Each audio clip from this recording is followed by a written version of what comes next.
दोस्तों, क्या आप जानते हैं कि ऐसी जगह के बारे में जहाँ पे ना काम करती है साइंस, ना ही कोई साउंड एनर्जी, जहाँ पे 17 बार हमले हुए और उसे लूटा गया अलग अलग रूलर्स और ब्रिटिशर्स के द्वारा, जहाँ पे प्राइम मिनिस्टर तक को मना कर दिया गया अंदर जाने से। स्वागत है दोस्तों आप सभी का आज के मेरे वीडियो में, जो कि रहस्य से भरा हुआ है। तो दोस्तों, मैं बात कर रहा हूँ जगन्नाथ टेम्पल की, जो कि उड़ीसा के एक पुरी डिस्ट्रिक्ट में स्थित है, जिसे गंगा डायनेस्टी के राजा ने बनवाया था समुद्री तट के किनारे। तो जैसा आपने हर जगह देखा होगा कि मूर्तियाँ जो होती हैं मंदिरों में, वो या मार्बल की होती हैं, पत्थर की होती हैं, या अलग अलग धातु की होती हैं। बट यह मंदिर दुनिया का एक लौता मंदिर है जहाँ पे मूर्तियाँ काठ की हैं, माने लकड़ी की हैं। दोस्तों, जैसा आपको पता होगा, हमारे हिंदू धर्म सनातन धर्म में 4 धाम यात्रा का कितना महत्व दिया गया है, और यह मंदिर उन 4 धामों में से एक है। यह बात उस समय की है जब श्री कृष्ण सोमनाथ में नदी के किनारे आराम कर रहे थे, तो उनके पैरों में तीर लगने के कारण उन्होंने अपना शरीर त्याग दिया था। और यह बात उन्होंने महाभारत में ही कह दी थी कि उनका शरीर छोड़ने का कारण उनके पैर होंगे। बात करते हैं इस मंदिर से जुड़े कुछ रहस्य के बारे में। तो जैसा आपने देखा होगा, जो भी फ्लैग होता है, झंडा होता है, वो उसी डायरेक्शन में लहराता है जिस डायरेक्शन में हवा चल रही हो। लेकिन जो झंडा जगन्नाथ टेम्पल के ऊपर है, वो अपोजिट डायरेक्शन में लहराता है। और ऐसा माना जाता है अगर इस झंडे को डेली ना बदला जाए तो मंदिर 18 साल के लिए बंद हो जाएगा और भगवान को भक्तों से दूर कर दिया जाएगा।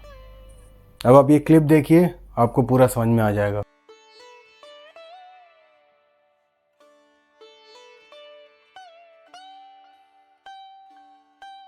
यहाँ चाहे एक दिन में 10,000 लोग आए या 1 लाख लोग आए, यहाँ कभी प्रसाद ख़त्म ही नहीं होता है, मतलब खाना ख़त्म ही नहीं होता। और यहाँ जो प्रसाद बनाने का तरीका है वो भी बहुत अलग है। जैसा आपने देखा होगा, हर जगह पे अपने घरों में भी पूजा वगैरह होती है, आसपास कोई मंदिर है, तो वहाँ पे जो खाना बनता है वो गैस चूल्हे पे बनता है, अलग अलग बर्तनों में। लेकिन यहाँ पे 7 मिट्टी के घड़ों में एक के ऊपर एक को रख के बनाया जाता है। अब कायदे से तो जो सबसे नीचे है वो सबसे पहले पकना चाहिए, लेकिन यहाँ सब उल्टा है। सबसे ऊपर है वो सबसे पहले पकता है, उसके नीचे बाकी। वैसे ये भगवान की लीला नहीं तो और क्या है। जैसा आपको पता है, यह मंदिर समुद्री तट के किनारे है और समुद्र के लहरों की आवाज़ें बहुत आती हैं। लेकिन इस मंदिर के अंदर एक कदम रखते ही ये आवाज़ लुप्त हो जाती है और मंदिर के बाहर आते ही बिल्कुल ही नॉर्मल। इस मंदिर के ऊपर एक चक्र है। अगर उस चक्र को आप कहीं से भी देखें, लेफ्ट राइट आगे पीछे कहीं से भी देखें, वो चक्र आपके सामने ही दिखाई देगा। आपने हर जगह देखा होगा, जो भी बिल्डिंगें होती हैं या पेड़ पौधा तार वार जो भी होता है, हर जगह पे चिड़ियाँ बैठ जाती हैं, कबूतर बैठ जाते हैं। बट इस मंदिर के ऊपर से ना ही कोई चिड़िया बैठ सकती है, ना ही कोई एरोप्लेन उड़ सकता है, ना ही कोई हेलीकॉप्टर पास कर सकता है। यहाँ तक कि इस मंदिर की परछाई तक जमीन पे नहीं पड़ती है। यहाँ भगवान जगन्नाथ सास सुभद्रा और बड़े भाई बलभद्र के साथ विराजमान हैं। इस मंदिर में सिर्फ और सिर्फ हिंदू और सनातन धर्म को पालन करने वाले व्यक्तियों को ही अलाउड है अंदर जाने की। यहाँ तक कि प्राइम मिनिस्टर इंदिरा गांधी तक को मना कर दिया गया अंदर जाने से। क्यों? क्योंकि वो हिंदू नहीं है। अब आप सोचोगे वो हिंदू नहीं तो क्या हैं? वो पारसी हैं, क्योंकि उनको उनका नाम फिरोज गांधी से मिला था। इस मंदिर में दर्शन करने के लिए आपका अमीर और बड़ा होना ज़रूरी नहीं है, आपका हिंदू होना ज़रूरी है।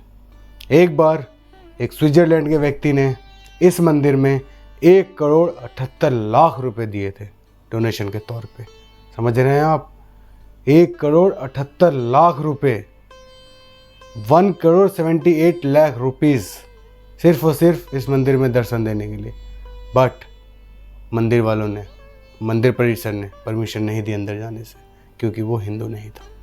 यहाँ जब 12 साल में एक बार भगवान की मूर्ति को बदला जाता है, तो गवर्नमेंट ऑफ उड़ीसा पूरे शहर में बिजली कट कर देती है।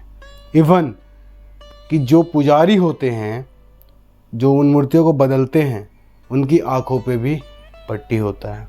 ऐसा बोला जाता है कि उन मूर्तियों में भगवान जगन्नाथ का धड़कन है, और जो भी उस धड़कन या उस मूर्ति को देख ले तो वो उसी क्षण भगवान अपने शरीर को त्याग देगा और भगवान को प्यारा हो जाएगा।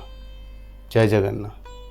अगर आप साइंस के बारे में थोड़ा बहुत भी जानते हो, थोड़ी बहुत भी जानकारी है, तो आपको पता होगा कि समुद्री तट के किनारे दिन में जो हवा है वो समुद्र से भूमि की ओर और शाम को भूमि से समुद्र की ओर जाती है।